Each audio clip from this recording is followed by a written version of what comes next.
Welcome to Books in the World, the country's longest running literary cable TV program, now in its 43rd year. Books in the World is a product of the Cape Cod Writers Center. I'm your host, Elisa Metcalf, and with me today is Lynne Reeves. Lynne is an internationally recognized family counselor, public speaker, and author of acclaimed books in both fiction and nonfiction. She also regularly appears as an expert on contemporary family life and preventative mental health on WBUR Radio and WCVB's TV program Chronicle. Lynne's most recent book, The Dangers of an Ordinary Night, is fresh off the presses, just came out November 9th. Yes. And it is a thriller that Hank Phillippi Ryan describes as shatteringly original, intensely suspenseful, and written with a tender eloquence that will break your heart. And every word of that is true. Oh. So Lynne, thank you for coming. Welcome to the show. Thank you for having me. And I'm so delighted with that blurb from Hank. I admire her work a great deal. So yes, this is a very busy woman. She took time to read the book. That alone says a lot. She did, right and her there. words were very generous. Good. So the book opens with a bang. I mean, right away from the first page, you are in the action with suspense and intrigue and wondering what happened. Tell us a little bit about the plot. Sure. So it's set in two locations. It's actually set in Scituate, Massachusetts, which is where I live, and it's also set in Boston. And the story begins with two young women who go to a performing arts high school in Boston, leaving an audition late into the evening, and they're abducted. 2 days later, the girls are found. One girl survives the ordeal but can't remember what happened, and the other one does not. Three people step in to try to figure out what happened. One, the mother of the girl that was returned. The second person is the psychiatrist who helps the teenager reacclimate to family life, and then the detective who has to figure out what happened. Right.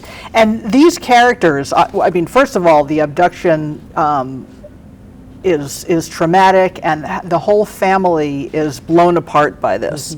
And it seems like the family, we don't really know what happened beforehand because we come in right after the abduction, but you get the impression that they are, trying to portray themselves as this very normal, very stable, regular family, happy-go-lucky, and then this tragedy happens, and the roof gets blown off, and all the dysfunction just comes to the surface. That's right. Well, and the psychiatrist actually says at one point that whatever they were struggling with before will be amplified. And so, in fact, that's exactly what happens. Everything that they were struggling with, the couple in their marriage, the couple as parents, is amplified, and that is no doubt. Right. Yeah, so the mom is very complex, too. She obviously loves her daughter. She is a good mother.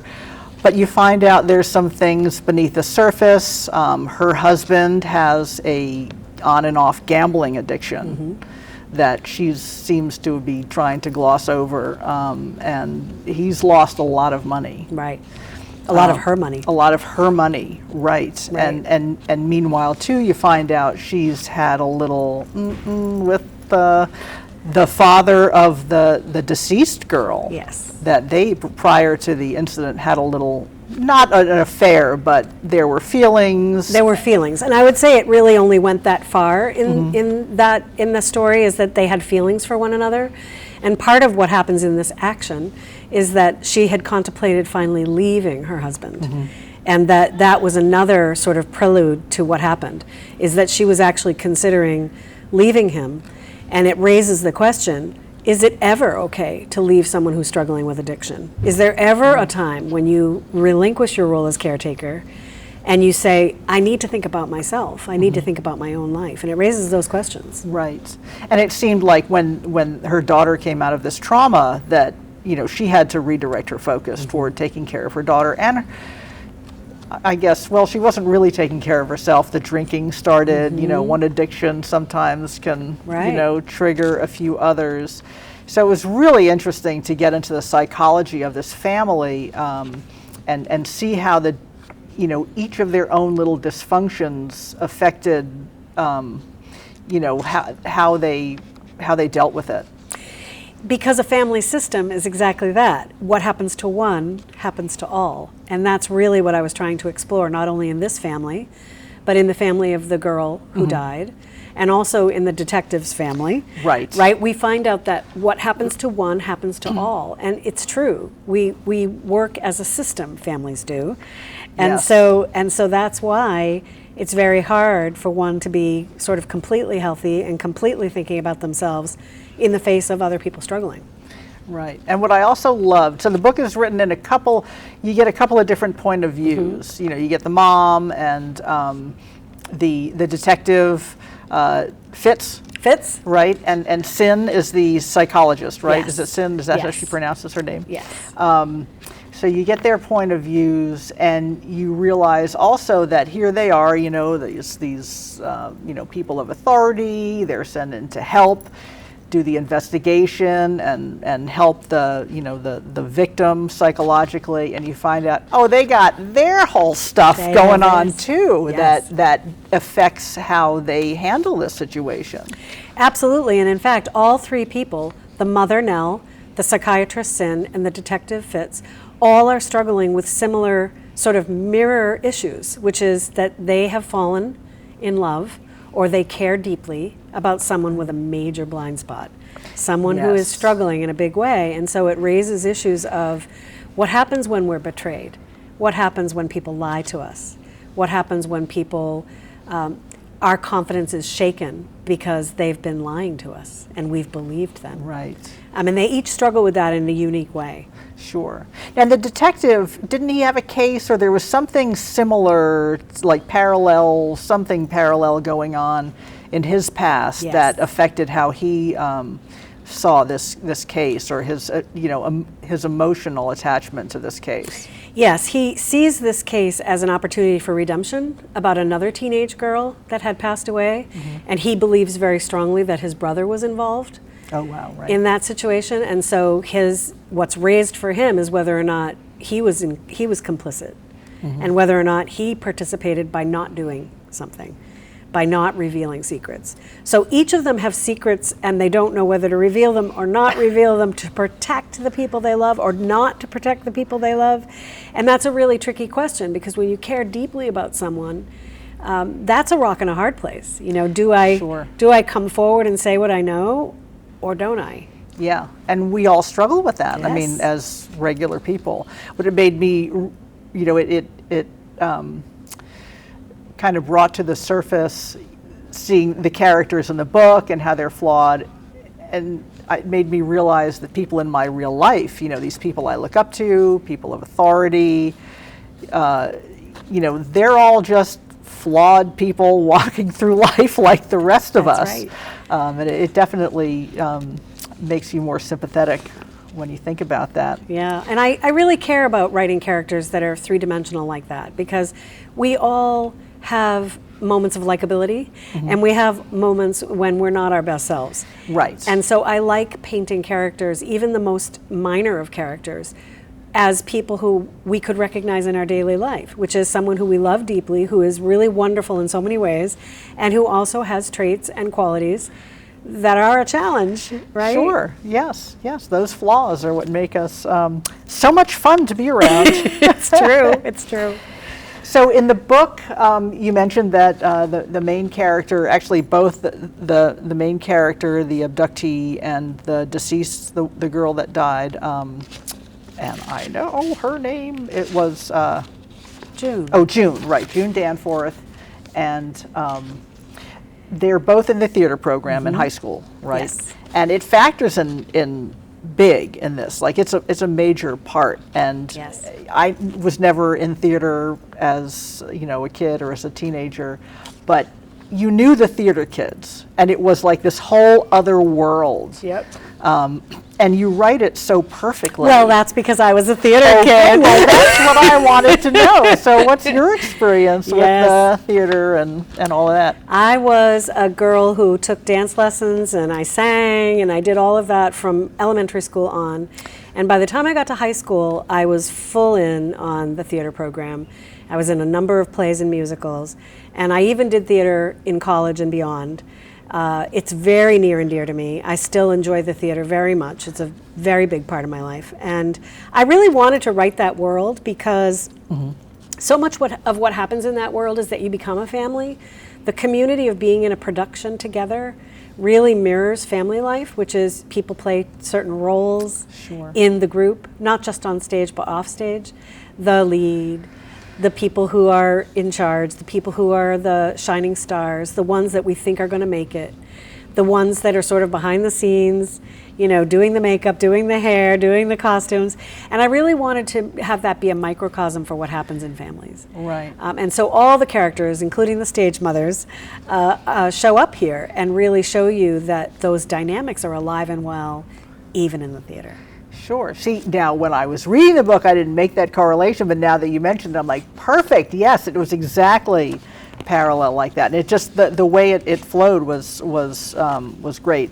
So was this story inspired by real events, or is it completely just pulled out of your imagination? So the theater piece is absolutely pulled from my experience, and I miss it dearly to this day. I love writing, but I'll probably always feel that my first storytelling experiences were on the stage.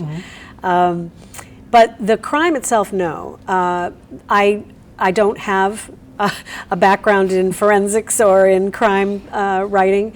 This novel just came to me in this way because of the topic of addiction. And I feel like the fact that we're digging into addiction and what happens in a family as it relates to it, I found myself turning up the dial on stakes and conflict, and before I knew it, the story had this kind of propulsive feel to it. And it really was about this idea of what happened. Right. But no, most of it comes from the theater experience that I've had, where I've lived. I've lived in Boston, I've lived in Scituate, pulling from those places. But the story itself is wholly from my imagination. Yeah, the sense of place is really deep too. You really get a sense of the, you know, the areas, the beach, and you know, the definitely like its own character. The setting is its own character, and that comes through. So before fiction, you wrote a couple of nonfiction books as well about psychology. Yes. So what was the transition like for you between writing fiction and nonfiction?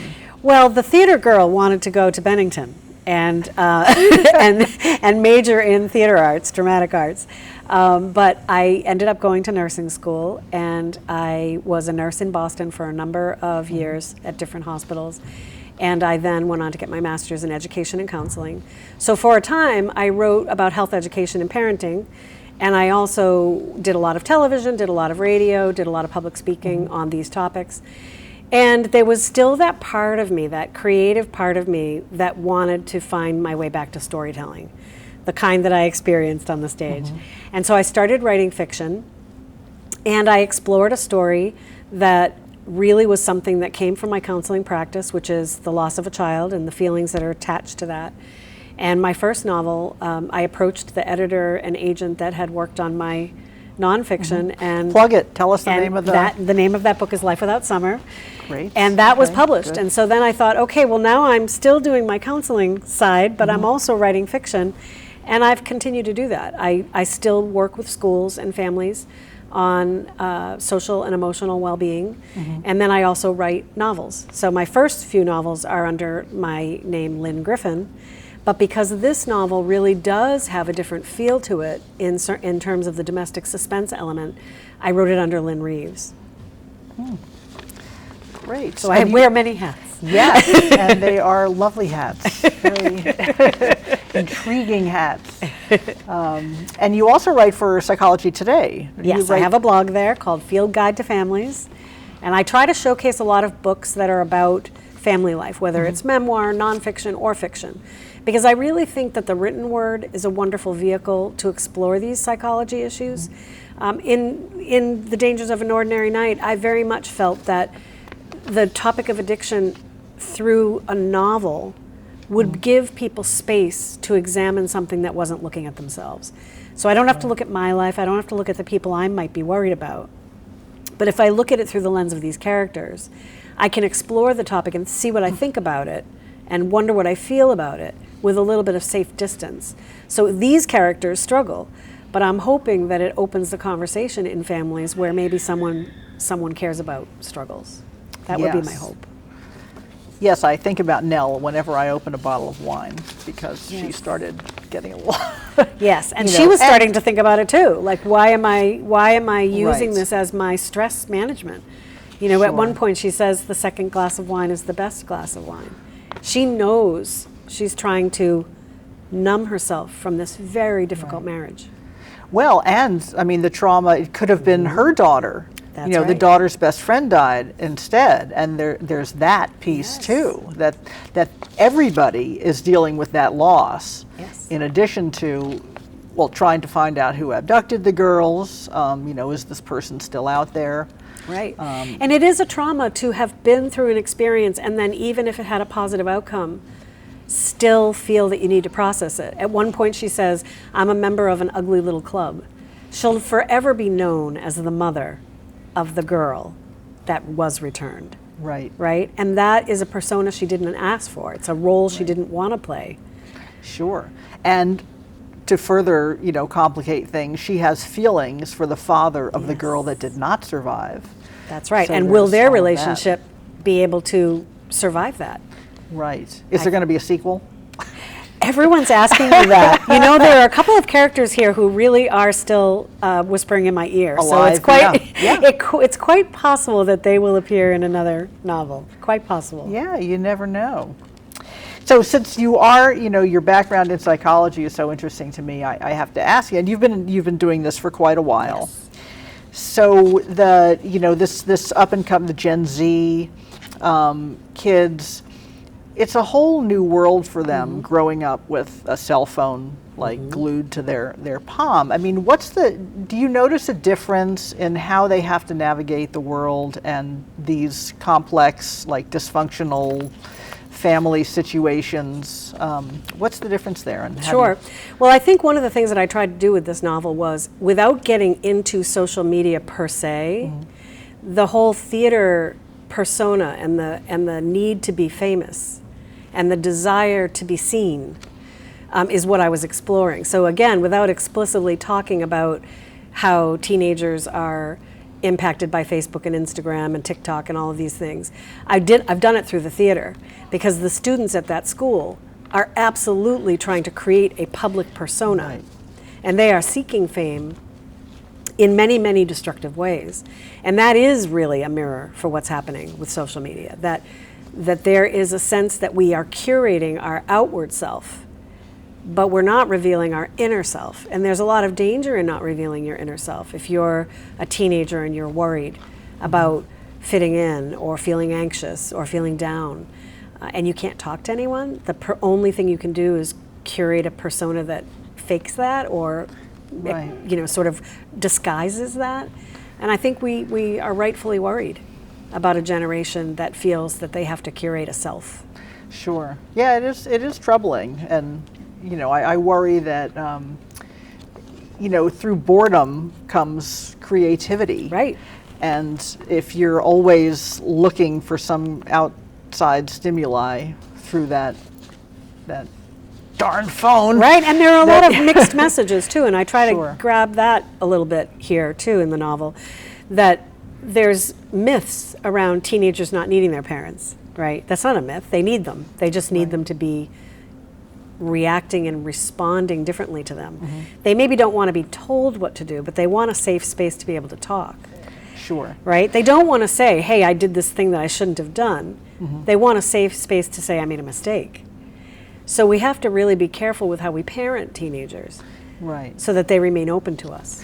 And a lot of them aren't talking, or they're thinking, they're texting or posting something in like a couple of sentences and thinking, oh, I shared my inner feelings about that. Well, no, you didn't. Right, right. And there's also a lot of, in our culture, a sense that parents shouldn't be, you know, looking at texts and checking email and checking online presence. And again, that's really far from the truth, because by having a gap between a parent and a teenager, that social media will fill, right? Because social media is designed to fill it. Yes. Parents really are relinquishing some of their power. Definitely. Yeah, here, watch this program. You know, even I see it with, you know, infant kids, young kids. You know, you just sit them in front of the computer and put a show on Right. rather than interacting with them. Right. And it comes through in the book, too, because Natalie, the teenage girl, and Nell, her mom, well, maybe more Nell than Natalie, you know, thinks they have this a really good mother-daughter relationship, and there was just so much stuff Right. that she never knew about Natalie, or Tally, as they called her. Right. Well, it's true that they both had a very good relationship and still do. And each of them is still keeping things from one another. So what I would say is that they do actually have a good relationship. And True, right. and they also are not revealing themselves to one another. And so it can only be so good if you're keeping a whole part of yourself from who you care about. Nell lies to her. She doesn't tell her anything about the gambling. She doesn't tell her anything about the money, and she already knows. She Right. knows. She lives in the family. She knows what's gone on. She knows that her father struggles. And of course, Tally doesn't tell her things about what's happening with her friends. So it's Right. really, I think, they do have a good relationship, and Yes, that two things can be true at the same time. exactly, Right. which I love. Yes, I love it too. So we haven't really talked about the dad much in this book. Yes. So he's got Did a you like whole the dad? story. Yeah. Oh, good, I mean, I good. love to hate him. I love to love him. You know, there were so many parts about him. Good, that because I were- kind of love to love him too. Yeah. And though I really would have quite a bit of difficulty being married to him, so Sure. I completely empathize with Nell that Well, he he's takes so difficult. much blame for Yes. everything. I mean, he takes blame for, you know, that his gambling was the whole, you know, Reason. was the whole reason for everything. But really, not Well, and also entirely. he has an addiction, so it's Right. an illness. And so even though Nell understands his addiction is an illness, she's also really troubled by the impact on her. And the fact that she is now living a life in which she cannot settle, because every time she turns around, something else is happening. And I think that's very true of people who are the caretaker or the partner of someone who struggles, which is that their life is affected, their own sense of ease and well-being is also at stake. And so it's complicated. He is struggling with a disease, and some of the decisions he's making are impacting her enormously, Right. and have for numbers of years. Right. It's complicated. And impact the case as well. Yes. To some degree, without, you know. Yes, no spoilers, but yes, spoilers, every character, yeah. we touched on this briefly, but every character plays a role in the ensuing drama, right? Which is, Right. that's what I had fun trying to write, was the fact that each of us take little steps along the way that can add to the full picture of something. One little step you take, one little step I take. It can impact other people. Right. Yeah, like a dance. Right. Like the Like the theater. Well, there you go. So, yeah, so I mean, and back to kids, you know, this dealing with real crises, you know, so they have the cell phone thing that's different, but also, you know, when I grew up, you grew up, you know, we weren't dealing with school shootings, you know, this level of big violence. There were little acts of violence here and there, you know, a fight in the hallway, but, you know, there are a lot of things that kids are going through in this generation. Right. You know, how do you find, like, treat in your other job as a psychologist? How do you navigate that? Right. Well, I will say that another thing that I tried to touch on in the school, as I depicted it, was the enormous pressure on teenagers. And there is an enormous pressure. The fictional school in the novel is actually the very real former Exeter Street Theater. And that's on the corner of Exeter and Newbury Street. And in fact, that was 1 block away from where the Boston Marathon bombing took place. Right. And I worked in the school at the time. And so we really had to do a lot of work with the families and the students because this was their neighborhood. And so that does find its way in the novel with a very light touch. But again, the idea being that teenagers and children really of all ages are dealing with the kinds of complex issues that adults struggle with. Right. And they don't even have the, development, the brain development to be able to handle it. So I did, again, through the theater piece of this, I tried to talk about that pressure, the pressure to be successful, the pressure to be, get A's, the pressure to get the leads, the pressure to nail it, to find an agent, to get a career. And I really wanted to show how could anyone, adult or child, handle that kind of pressure. And I wanted to examine that. And the whole school, too, felt the death of June. Yes. They were... And yet it was back to business. Right, It exactly. went right back to business. They did. I mean, the production of the play didn't halt. Nope. Everybody just No, and in fact, the right director on. said, I'm sorry, but we have a play to do here, so, Right. he comes right out and says, we're moving on. Right. Yeah, the director was funny, too. Yes, that he was all just about like, come on, we don't have time for this death, like we've got to... Yeah, he had to, again, he was doing that for himself. Right. He had his own disguise. He had his own role to play. And so the characters are great, they're complex, they're intriguing, it's action-packed. There wasn't a single character in the book I didn't think committed the crime at any given time. Like, it just changed all the time. You did a great job of really, really pulling that suspense off. Thank you. So it was a great read. Really congratulations on it, and I wish you the best. So I want to ask you, we just have a couple of minutes left. How can people find out more about you and other books that you've written? Do you have a website? Sure, I do. So as I said, I wrote this one under Lynne Reeves, but my full name is Lynne Reeves Griffin, and my website is Lynne Griffin. So how's that for confusing, right? It's lynnegriffin.com. And you can find out everything there. And people can follow along on social media where I post articles that I've written. I've got a few out. One about character likability, why we read crime fiction. Why do women read crime fiction? There are lots of very psychological reasons why women are gravitating toward domestic suspense. And things like that. And just having people, say hi and share their experience and talk about books. I love to talk about books. Yes. Well, thank you. This has been a great fun talking to you. Thank you. My I wish you pleasure. best of luck, and I certainly hope everybody goes out to find Lynne with an E Reeves and read all her other stuff. We appreciate it. So for more episodes of Books in the World and a variety of other literary events, you can also go to CapeCodWritersCenter.com. And again, thank you for watching, and thank you, Lynne. Thank you so much. My pleasure.